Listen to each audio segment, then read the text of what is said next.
Yes, hello, welcome back. Last time we looked at the Second Great Awakening and important changes that it brought about. Not only this idea of the rejections of the idea of predestination, the idea that people could become converted to God, to establish a relationship with God, to become pious people, and by doing so, to free yourself of sin and become a better person, a more perfect person. And we looked the jump from this idea to the idea that if you could save enough people, then you could save society. And so it was this move to sort of from saving individuals to saving society, saving the world. And we went through a list of a few things that social movements that evangelicals got involved in, particularly the temperance movement and the common schools movement, just as a couple of examples. And today we're going to look at abolitionism and women's rights. Okay. Now, to start off, well, early abolitionism, and by this I'm looking at sort of before the beginning of the 19th century, maybe the very early part of the 19th century. There wasn't much of an abolitionist movement in the United States. It certainly wasn't particularly strong. There were some freed African Americans, also some slaves. Of course, there are always abolitionists. And some Quakers, the Quaker religion that we talked about briefly way back when we were talking about the founding of the Pennsylvania colony under William Penn, who was a Quaker from England. There weren't that many abolitionists. One of the ones, early abolitionists who made a name, and here I'm just going to tell you a story, not really anything you have to remember or necessarily take notes on, but this is Benjamin Lay, okay? And this painting of him may look weird, like the painter wasn't particularly a good painter because the proportions look all out of whack. But in some ways, this may be more accurate than it actually looks, an accurate depiction of Benjamin Lay. He was born in England in 1682. He was about 4 foot tall. He was hunchbacked and bowed. He had a very large head for his body. He was barrel chested with very spindly legs that did not appear possible to bear his weight. He was initially, from England, and he was a sailor. And he worked as a farmer and a glove maker as a teenager before becoming a sailor. And at 21, he began to travel the world as a sailor, including places like Syria and Turkey, where he actually met some Englishmen who had been enslaved by Muslims, and had also heard stories of the cruelties of the slave trade from other sailors who had served that he had met who had served on slave ships. In 1718, he traveled to Barbados and saw the brutal slavery in action. He also, in time, had married a hobbled woman, so a woman who was handicapped herself, and became a Quaker preacher. Okay, and in part because of his own experiences as a handicapped man who could be so easily dismissed by others, he became a fierce abolitionist and looking out for the rights of those who are overlooked by whites and condemned to slavery. Okay, overlooked in the sense of having rights. They're not overlooked as slaves, of course, because white slave owners view slaves as their property. So he actually becomes a fierce abolitionist. And after returning to England from some of his sailing trips, he and his wife traveled to Pennsylvania in 1732 to join William Penn's Holy Experiment. Okay, that we discussed earlier when we talked about briefly about Pennsylvania and the Middle Colonies. Right, he became a bookseller in Philadelphia, but he also traveled from town to town, colony to colony, denouncing slavery. Okay, and his arguments usually fell on deaf ears. He also had a flair for the dramatic. In 1738, he went to a Quaker meeting with a Bible in which he placed an empty pig's bladder. Okay, but he had filled it with crimson red berry juice. Okay, and he put it inside of a Bible, and he went into a Quaker meeting, denounced slave owners, and warned them that they would face God's justice. And at the moment he's doing this, he thrust the knife into a Bible, and it appeared to burst with blood, even though it's crimson berry juice, and splatter on the horrified parishioners. So you can see he's very much a committed abolitionist. Benjamin Franklin befriended Benjamin Lay. Benjamin Franklin at the time was the major printer in Philadelphia, and he had published Lay's anti-slavery book. Okay, and Franklin himself owned a few slaves, and Lay would often pester him by asking, "By what right, Benjamin, do you own slaves? Do you own other human beings?" Okay, uh, and this vexed Benjamin Franklin. It caused him to think a lot about the institution of slavery. Um, by the 1740s, Lay had become a hermit living in a cave carved out of a hill, and I think you can perhaps see that in the background here. It looks like like maybe his home is carved out of something behind him in this painting. He further protested slavery by refusing to eat or drink or wear anything that had been made with forced labor or involved the loss of animal life. So he's also an early vegetarian, and he became well known throughout the colonies for his abolitionism. And in 1758, the Quakers in Philadelphia formally denounced the slave trade and ruled that Quakers who bought and sold people were to be disavowed as Quakers. And when Benjamin Lay heard this news, he said, "Now I can die in peace." And so the story goes, don't know if it's apocryphal, just after that moment, he closed his eyes and he died. Okay. And he succeeded, though, in pricking the conscience of some American colonists about the evils of slavery, and influenced the slow growth of an abolitionist movement that would not flourish really until the 1830s. And that's sort of where we're going to jump ahead right now into the 1820s anyway and 1830s. Early organized abolition among whites generally tended to focus on colonization. And this use of the term colonization means early white abolitionists in the early 19th century believed that blacks should be freed, slavery should be abolished, but then the freed African Americans should be then shipped out of the country to a colony in Africa. Okay, so it's sort of a back to Africa idea, but the belief that freed African Americans are really not going to be able to live as equals in the United States, whether they're even if they're freed from slavery. And the United States actually is instrumental in helping establish the new country of Liberia on the coast of Africa. It still has a strong connection to the United States today. And there were some African Americans, freed African Americans, who did go to Liberia and settle. Okay, however, understandably, although this idea of colonization has widespread support among many whites, okay, and even some leading political figures, right, like Henry Clay, John Marshall, have talked about Andrew Jackson, who supported colonization.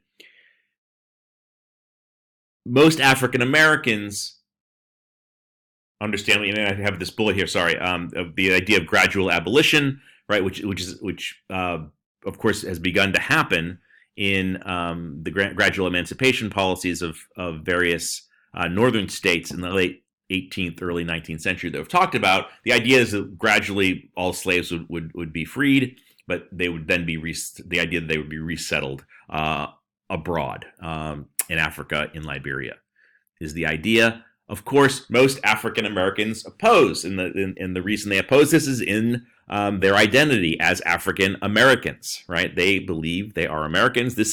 By this time, you're getting to the point now where very few slaves living in the United States had been shipped in, and fewer and fewer all the time because of the ban on the transatlantic slave trade that we talked about in 1808. And most have been born here in either in the colonies before it became the United States or in the United States. This is the country that they know. English is the language that they speak, and they have as one African American said, we have no wish to separate from our present homes. Okay, and so most African Americans did not support, even though some did go over, some did decide, well, I'm not welcome here. I'm not going to get a fair shake here. I'm willing to go settle in Liberia. Most African Americans opposed this and refused to go. Okay, it was never implemented as a forced program. Okay, it was an idea. It was an people were encouraged. Freed African Americans were encouraged to do this. Some did, but most opposed it. Okay. So we're going to jump here into the connection between the Second Great Awakening and abolitionism, right? We talked about the idea of perfecting societies becoming an important part of the thinking behind the Second Great Awakening. And of course, abolition was seen as central to perfecting society, in part because it was seen as a particular horrible sin, unparalleled sin. And so therefore, many evangelicals are become fierce abolitionists and propose strong abolitionism. Okay, strong and immediate abolitionism. Okay. Now let me just check one thing here. Yeah. Okay. One of the important documents influencing the growth of early or I shouldn't say early abolitionism. By this time, we're getting to the point where abolitionism is beginning to develop into a wider movement. One of the important documents influencing this is David Walker's Appeal to the Colored Citizens of the World. Okay, this was a famous book at the time, a bestseller. David Walker was a free black man from North Carolina, and he published this work, as it says, in 1829. It rejected colonization, okay, and demanded equal rights for African Americans in the United States.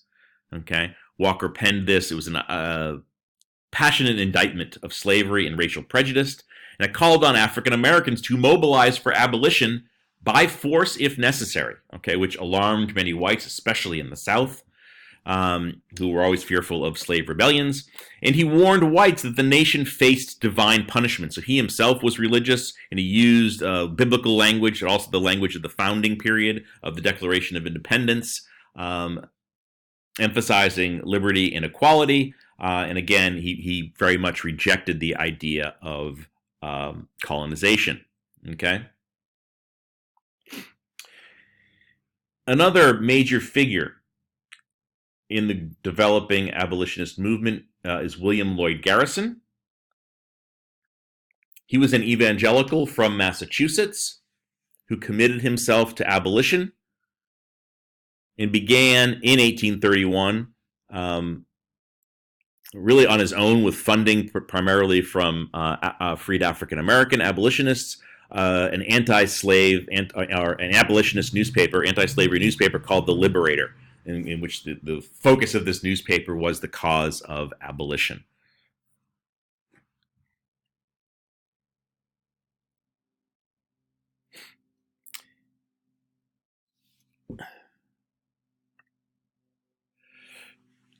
He formed with other abolitionists in 1833 the American Anti-Slavery Society, right? So a major organization of abolitionists that develops in the 1830s. And by 1840, you had 100,000 Northerners in local chapters, okay, of the American Anti-Slavery Society. One of the other major figures in the abolition movement is Theodore Weld, who you see here in this picture. He's next to his wife, Angelina Grimke, who is another abolitionist who we'll get to in a minute. He was an evangelical. He trained traveling speakers to travel the country and denounce slavery. Particular emphasis on the idea of slavery as a grave sin. And in 1839, he, along with his wife, Angelina Grimke, published an influential work called Slavery as It Is.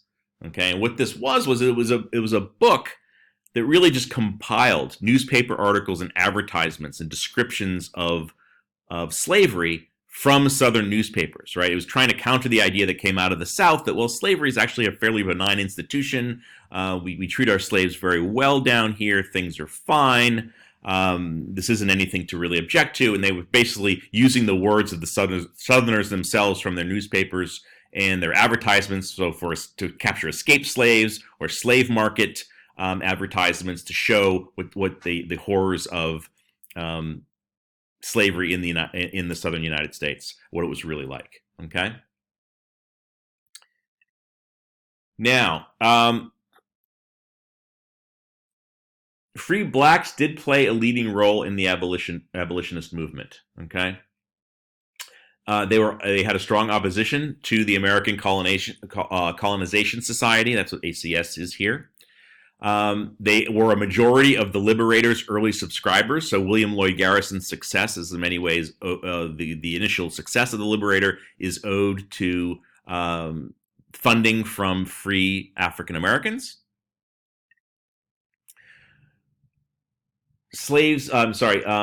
Abolitionists also begin to publish slave narratives, right, to demonstrate, again, similar to the way Theodore Wells and Angelina Grimke tried to do with their Slavery as It Is. Slave narratives were meant to tell the story of slavery, the true story of slavery from those who experienced its horrors. Okay, the most famous one is Frederick Douglass. This is a book you should be reading now. Begin reading, and you'll have a paper on that coming up sometime soon. Frederick Douglass's narrative is, and I won't go into him in detail right now because you're going to be reading about his narrative, his story, so I don't need to tell you about him, but he is a hugely influential figure in the abolitionist movement in the mid to late 19th century. But as important as free blacks were to the abolitionist movement, white abolitionists were often able to reach a larger audience, right? Other whites were more willing to listen to other whites generally than free blacks, right? And one of the most influential storytellers about the horrors of slavery is Harriet Beecher Stowe. She's from Cincinnati, Ohio. She was from the family of a famous evangelical family. Her father was a Lyman Beecher, a famous evangelical, and she had not thought much about slavery. And as a young woman, she traveled across the border from Ohio, which is a free state, into Kentucky. Cincinnati's near the border of Kentucky. She crossed over the border with some friends to visit Kentucky and saw a slave auction in which she saw a woman being separated from her young daughter. Right, the woman was sold, taken away from her daughter, and the daughter was sold to somebody else. And saw this breakup of this family, the horror of it, the terror in both the daughter and the mother's eyes as they're separated. And this left a deep impression on her, and she became a fierce abolitionist. And eventually, in the early 1850s, wrote the famous piece of fiction regarding related to American slavery, and that is Uncle Tom's Cabin. It became a huge bestseller. It's very sentimental in some ways. A lot of English scholars would not consider it the greatest piece of literature. It was very highly sentimental, but it was also very effective. And it really told this story in a way that tugged at people's emotions, tugged at their hearts, at the cruelty that she depicts in this book. And the legend is, and I don't know if it's exactly true, is that at one time she visited the White House when Abraham Lincoln was in the White House, and he looked at her and said, "Well, you're the little lady who started this war during the Civil War." She visits, and because her book was so a huge bestseller and so influential that it committed many people to view slavery in a very new light as the horror that it was. Okay.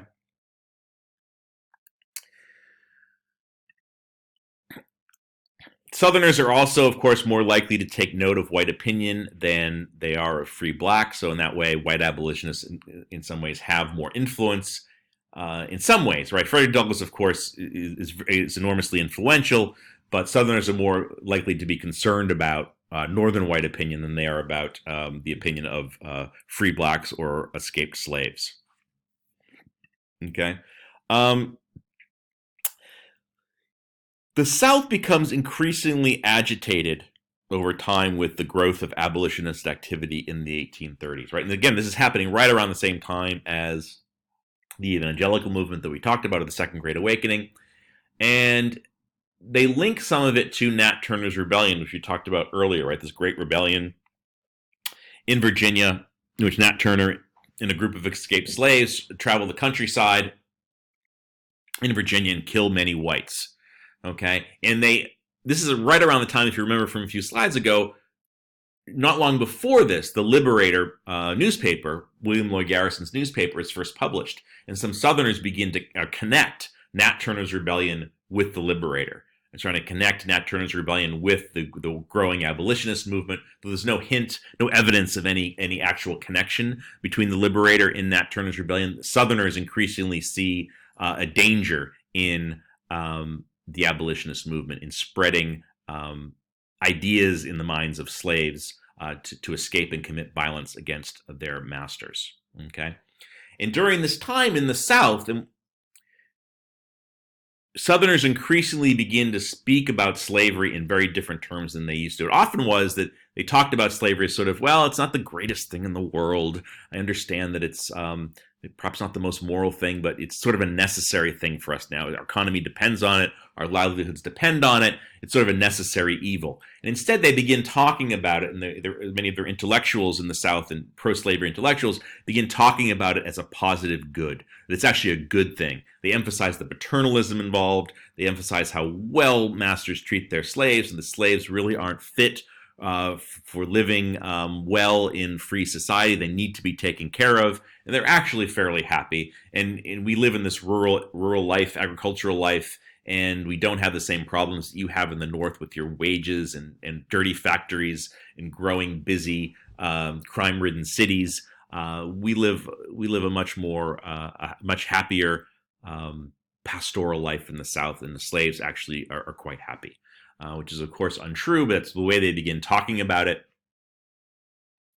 And in 1835, as part of the abolitionist movement in the North, right, Garrison and others in the American Anti-Slavery Society launched what's called a postal campaign, in which they begin to send all kinds of abolitionist literature, handbills and pamphlets, into the South, okay, copies of the Liberator, into the South, and try to flood the South with abolitionist literature, which really outrages many Southerners.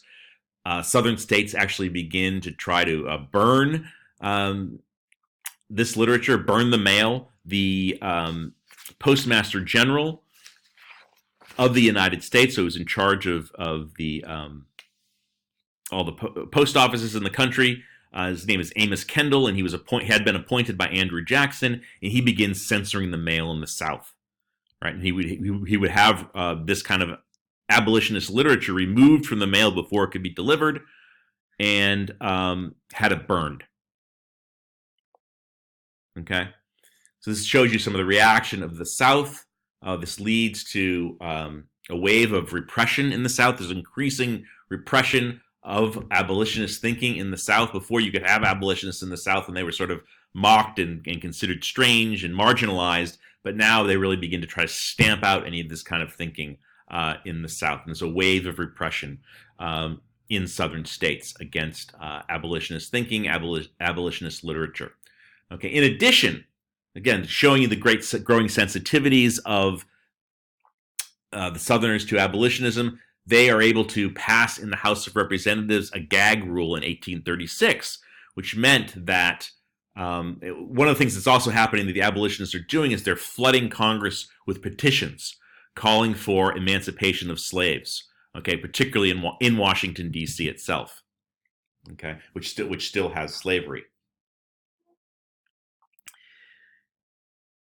And so the House of Representatives, in response to this, passes, led by Southern representatives, passes what is the notorious gag rule, which prohibited these petitions from even being considered in Congress. And this is supposed to be a right that Americans have, that they can petition Congress. But this gag rule prohibits Congress from considering abolitionist petitions. Okay. Eventually, this rule is repealed, in part by the work of, this man comes up again, John Quincy Adams. He's come up before, former president of the United States, Secretary of State even before that, the Monroe Doctrine. He is as far as I'm aware, is the only ex-president to actually return to Congress. And he returns to Congress as a representative from Massachusetts, and he works tirelessly in the late 1830s and early 1840s to help get this gag rule rescinded. He himself is opposed to slavery. Okay. There's also, it should be said, I'm focusing here on opposition to abolition in the South. There's also opposition in the North. I don't want to give the impression at all that abolitionist thinking is the majority thinking in the North. It's really not. Abolitionists are also intimidated in the North for a number of reasons, right? Many Northerners, particularly wage laborers, are opposed to abolition in part from economic fears. Couple of reasons for this. One is, if you free all the slaves, what are they going to do? Well, many of them may come north and begin competing for jobs that whites now hold. But also, it could end up disrupting the cotton economy in the South, and certainly, almost certainly, would end up disrupting the cotton economy in some way. These are slave societies, right? That distinction we talked about way back at the beginning of the course between slave societies and societies with slaves. When you disrupt a slave society, take the slaves away, it would really likely to cause disruptions because slavery is so central to the economy. Well, if you ended up having abolition, are the southern states still going to be able to grow cotton? And cotton is important in northern industry because of the textile industry, which is an important part of the northern economy. And therefore, if the textile companies can't get their cotton, northern workers in these textile companies could end up losing their jobs, right? So there are economic fears about the consequences of abolition. There's also fears for the Union that abolitionists are going to cause the country to fall apart and become divided between North and South. And there is evidence, as we're going to see, that this does eventually happen. And there's also just plain old racism, right? That people aren't as concerned about the plight of African Americans in the South. And again, they don't want African Americans coming up from the North and competing for jobs. So there's sort of an economic and racism are sort of intertwined on this issue. In one case in particular, in Illinois in 1837, a hostile crowd actually murders Elijah Lovejoy. He is an abolitionist publisher in Illinois, and he becomes a martyr to the abolitionist cause. Okay, as someone murdered by, essentially in a riot, murdered by anti-abolitionists. And William Lloyd Garrison, it should be said himself, he's one of the leading figures in the abolitionist movement. Himself had almost been murdered by a hostile crowd when he had been. Who were opposed to his writings in the Liberator, and only at the last minute he was saved by a couple of burly men in the crowd who took pity on him and took him away and actually brought him to a police station and had him put in jail for the night just to protect him from this hostile crowd. Okay, so again, abolitionism, as even though it's growing in the 1830s and 1840s, it's not really a majority opinion in the North. Okay. All right, so I went backwards on my slides there. Sorry about that. So let's move from abolition, and we'll come up with this again, the issue of abolitionism again, and particularly the how the opinions of Northerners about slavery, particularly as the country is expanding west, because that's really going to be the issue that gets us to the Civil War. It's not so much the cause of abolition of slavery in the South; it's the desire of many Northerners to prevent slavery from expanding to the West, and that's going to be after this lecture. That's going to be the focus of much of the remaining lectures in the course.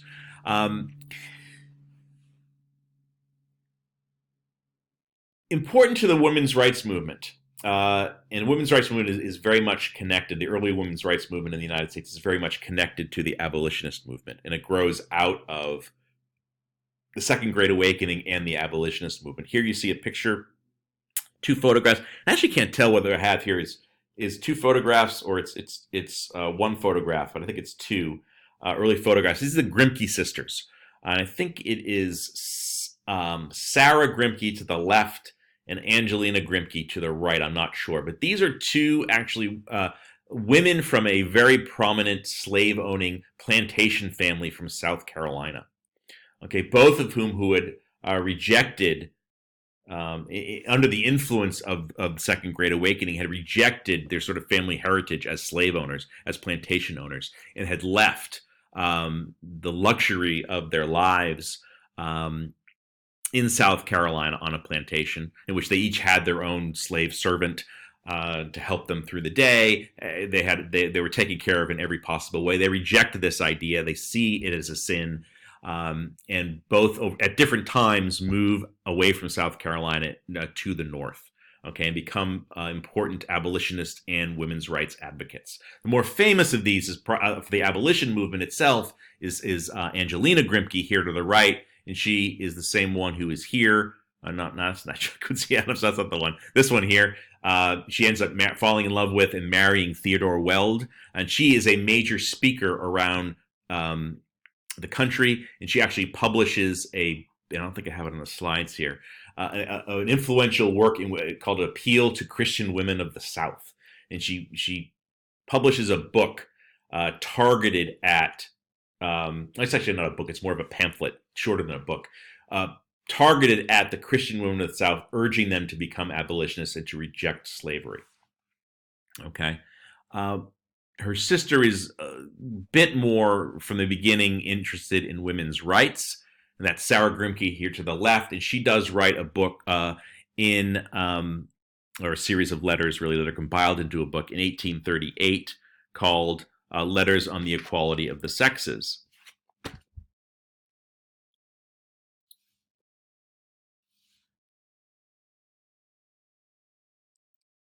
Okay, in which she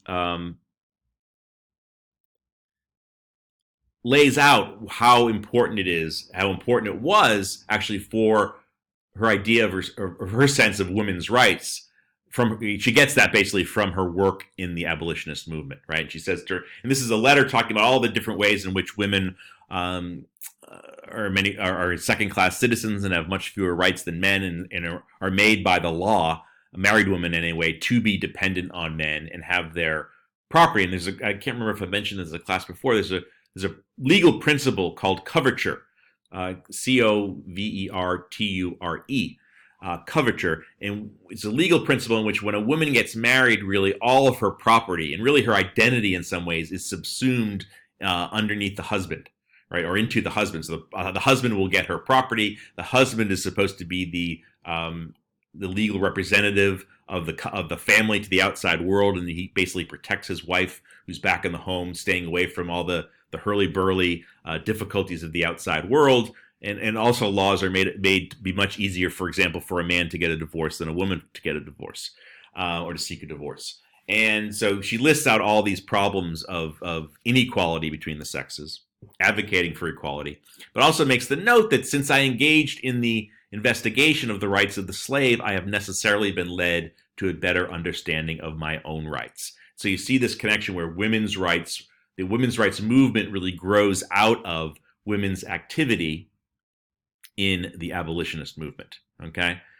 Because as they become more involved in the public sphere, and Sarah's sister, Angelina, is particularly active in giving speeches, abolitionist speeches to crowds in the North. And she's a celebrity in part because she's from this family in South Carolina, this famous slaveholding family, and her rejection of that is very interesting to people. But she also begins speaking to mixed audiences. And when I say mixed, I don't mean mixed race, I mean mixed sex, right? The idea that a woman would speak to a public audience and speak to a public audience that had men in it was considered unusual, to say the least. And it was often frowned upon by people. Women were, the idea of how society was structured during this period in the mid 19th century was this idea of the separate spheres, that women had certain things that they did mostly in the home and raising the children, and the husband was out in the world dealing with the difficulties of the world, and those are their spheres of influence, right? And sometimes women could enter the public sphere, but it only be certain things, maybe education, dealing with education, or maybe they could get a job, it'll be as a school teacher, only very certain things. And if they spoke in public, it would usually to an audience of other women.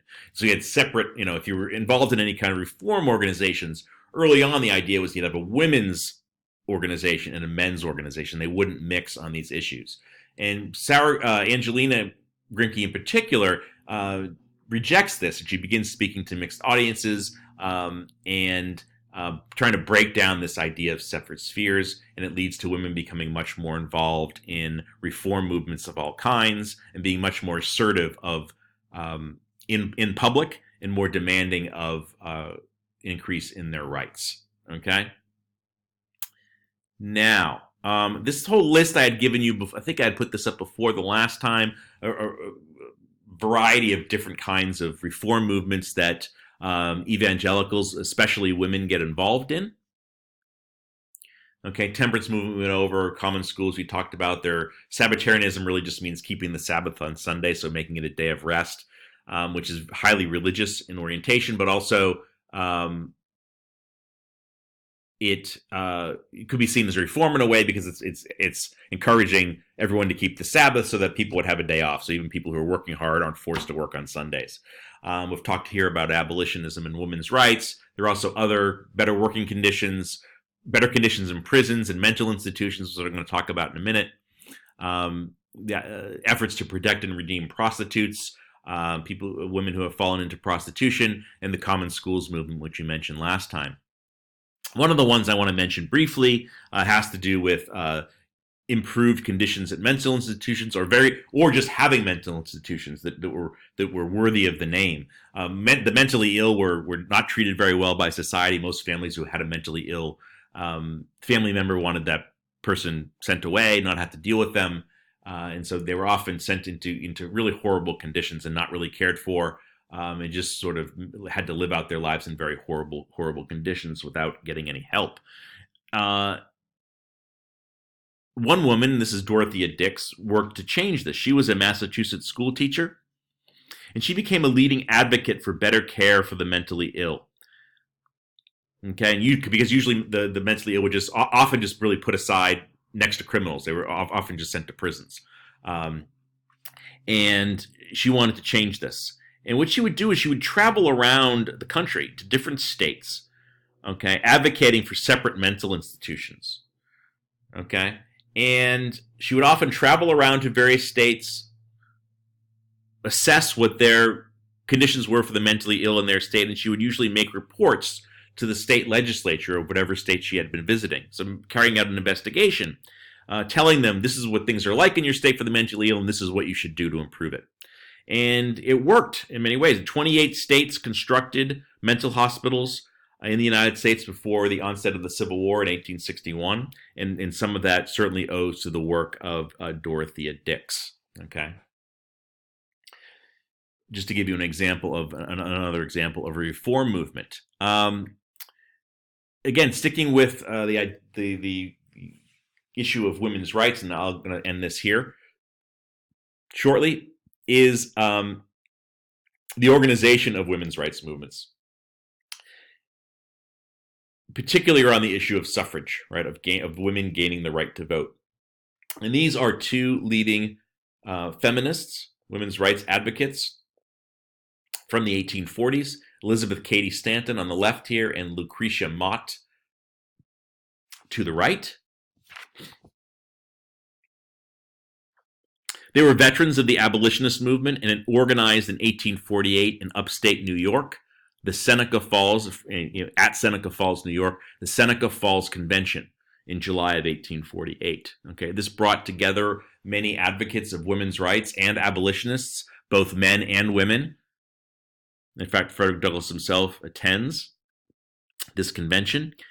And the idea here is, as you can see in this quote, is a convention to discuss the social, civil, and religious condition of women and rights of women. Okay, and so it's a wide range of issues, primarily suffrage, but not exclusively. Issues like coverture, difficulties women have in gaining divorce, economic independence, so that they can, in some ways, keep the assets that they bring to a marriage.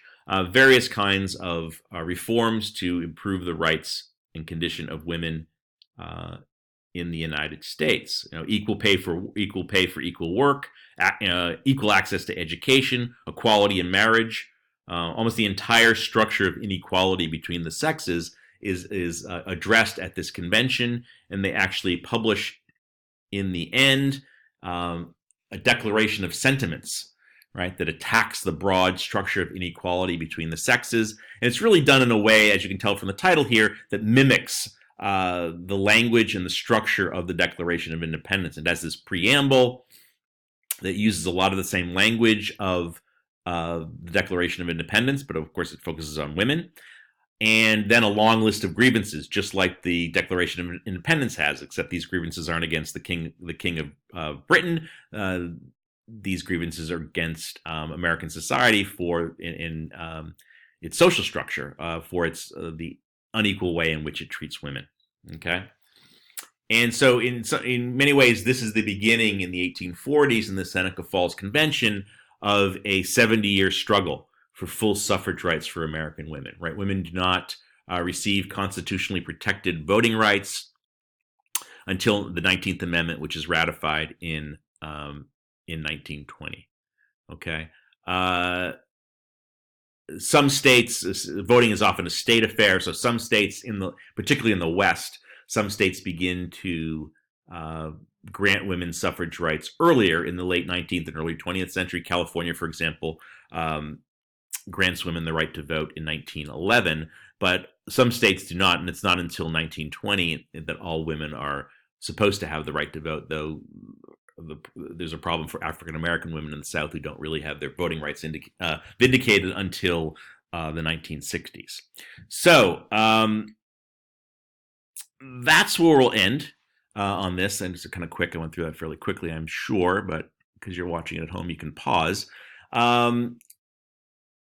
So we're going to go from here. The next several lectures, we're going to be looking at the problem of new territory coming into the United States and what's going to happen with that territory. Meaning, are those new territories going to become potentially free states or slave states, and the growing tensions between the two sections of the country, the North and the South, over this issue. Okay, but that will come next time. Thank you. Goodbye.